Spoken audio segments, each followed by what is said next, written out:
السلام علیکم ویورز۔ تو ویورز، جیسا کہ آپ دیکھ رہے ہیں کہ شاذل بہت کوشش کر رہا ہوتا ہے کہ خرم کے گھر والوں کے دل میں بھی جگہ بنا سکوں، اس لیے وہ اس سے اگلے دن ہی خرم کے بابا کی برتھ ڈے کا کیک لے کر جاتا ہے۔ خرم کی ماں تو بہت خوش ہوتی ہے، لیکن خرم کو غصہ آتا ہے۔ وہ کچن میں جاتی ہے تو شاذل کیک اس کے پیچھے ہی وہاں لے جاتا ہے۔ خرم کہتی ہے کہ باز آ جاؤ، میں تمہیں سمجھا کر تھک چکی ہوں، لیکن تمہیں سمجھ کیوں نہیں آتی؟ تو شاذل کہتا ہے یہاں میں تمہارے لیے نہیں بلکہ اپنی امی کے لیے آیا تھا۔ خرم کہتی ہے جب امی کو معلوم ہوا کہ تمہارے ارادے کیا ہیں تو وہ تمہیں گھر میں بھی گھسنے نہیں دے گی۔ تو شاذل کہتا ہے ایسی کوئی بات نہیں ہے، اگر تمہاری ماما کو پتہ چلا تو وہ فرحات کے ساتھ تمہارا رشتہ فوراً سے ختم کر کے میرے ساتھ جوڑ دے گی۔ تو خرم کہتی ہے بہت خوش فہمی ہے تمہاری۔ جبکہ خرم کے بابا پریشان ہوتے ہیں، وہ اپنے دوست کے پاس جاتے ہیں اور انہیں بتاتے ہیں کہ مجھے وہ شخص ملا تھا، سلطان، خرم کا باپ۔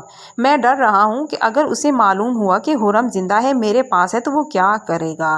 تو اس کا دوست کہتا ہے واقعی میں گھبرانے کی بات تو ہے، اسے معلوم ہو گیا کہ خرم زندہ ہے تو وہ فوراً تمہارے پاس آئے گا، خرم کو لے جائے گا، اور مجھے تو ڈر ہے کہ خرم کو وہ کوئی نقصان نہ پہنچا دے۔ تو خرم کے بابا کہتے ہیں میں مر جاؤں گا لیکن اپنی خرم پر آنچ بھی نہیں آنے دوں گا، خرم میری بیٹی ہے، میں اسے کسی صورت بھی واپس نہیں کروں گا۔ خرم کے بابا پریشان ہوتے ہیں۔ ابھی تک خرم کو یہ معلوم نہیں ہوتا کہ اس کے بابا کی یہ حالت ہونے میں اس کے پیچھے کس کا ہاتھ ہے۔ یہ سب کیا دھرا شاذل اور شاذل کے بابا کا ہے، لیکن وہ لوگ کچھ نہیں کہتے، خاموش رہتے ہیں۔ جیسے ہی وہ گھر آتے ہیں اور خرم کی ماما سے بات کرتے ہیں، اسے بتاتے ہیں کہ آج مجھے وہی شخص ملا تھا جو مجھے اس روز ملا تھا جب میں نے خرم کو کوڑے کے ڈھیر سے اٹھایا تھا۔ تو اس کی ماں پریشان ہو جاتی ہے اور کہتی ہے اس کا مطلب ہے خرم کے باپ ہیں؟ تو وہ کہتے ہیں ہاں، خرم کا باپ ہے، اور اگر اسے معلوم ہو گیا کہ خرم میرے پاس ہے تو وہ تو خرم کو لے جائے گا، لیکن نہیں، میں خرم کو کسی صورت نہیں جانے دوں گا، کیونکہ خرم کو میں نے بڑے پیار سے اور نازوں سے پالا ہے، وہ میری بچی ہے۔ تو خرم کی ماں بھی گھبرا جاتی ہے اور کہتی ہے کہ نہیں، سوال ہی پیدا نہیں ہوتا کہ ہم خرم کو اس کے حوالے کریں، میں اپنی خرم کے بغیر نہیں رہ سکتی۔ تو اس کے شوہر اسے کہتے ہیں کہ تم گھبراؤ مت، ایسا کچھ نہیں ہوگا، خرم کہیں نہیں جائے گی، ہم اسے جانے ہی نہیں دیں گے۔ لیکن ماضی میں جو کچھ ہوا ہوتا ہے انہیں سب کچھ اچھی طرح یاد ہوتا ہے کہ وہاں پر سلطان ہی تھا اور سلطان ہی خرم کو رکھ کر گیا تھا۔ وہ بچی کو جب اٹھا کر لاتا ہے تو اس وقت سے انہوں نے واقعی میں سگے ماں باپ کی طرح اسے پیار دیا ہوتا ہے اور پالا ہوتا ہے، ہمیشہ اسے اکبر کی محبت پر بھی فوقیت دی ہوتی ہے۔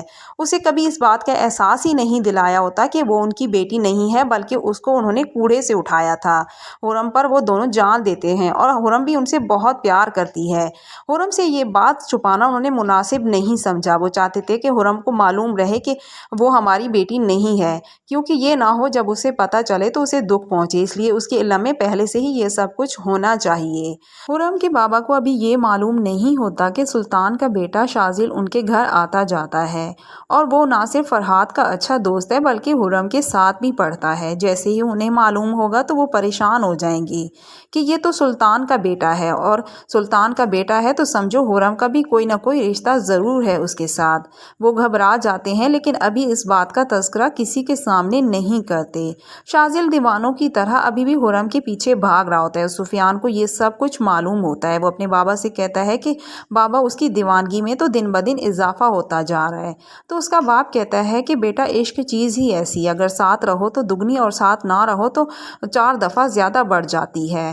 تم فکر مت کرو، جو کچھ ہم نے کیا ہے، خرم کا باپ تو کسی صورت بھی شاذل کو اپنی بیٹی کا رشتہ نہیں دے گا، کیونکہ شاذل نے جو کچھ بھی اس کے ساتھ کیا ہے، اس کا گریبان پکڑا ہے، اس پر گن نکالی ہے، وہ کبھی بھی خرم کو اس کے حوالے نہیں کرے گا۔ جو ہمارا مقصد تھا اس مقصد میں تو ہم کامیاب ہو ہی گئے ہیں، لیکن تم فکر مت کرو، جب اس کا باپ رشتہ نہیں دے گا تو شاذل خود بخود پیچھے ہٹ جائے گا، اور اس طرح شاذل کی نظروں میں ہمارا امیج بھی خراب نہیں ہوگا اور شاذل کو کچھ معلوم ہی نہیں ہوگا۔ ہمارا پلان بھی تو یہی تھا نا۔ اور رہی بات شاذل کی، تو وہ زویا کے ساتھ شادی کرے گا تو تم سوچو ہمارا سب کچھ سیٹ ہو جائے گا۔ تو سفیان کہتا ہے یہ بات تو ہے بابا، لیکن وہ یہ نہیں جانتے کہ سفیان بھی اپنے بابا کے ساتھ گیم کھیل رہا ہے۔ وہ نہ صرف شاذل کے ساتھ مخلص نہیں ہے بلکہ اپنے بابا کے ساتھ بھی مخلص نہیں ہے۔ وہ یہ سب کچھ شاذل کے ساتھ حسد میں کر رہا ہوتا ہے، لیکن سلطان کو لگتا ہے جیسے وہ اپنے مقصد میں کامیاب ہو رہا ہے، لیکن یہ اس کی بہت بڑی بھول ہوتی ہے، وہ دونوں ہی سفیان کے ہاتھوں استعمال ہو رہے ہوتے ہیں۔ تو ویورز، اس سے آگے مزید کیا ہوگا دیکھیے ہماری آنے والی ویڈیو میں،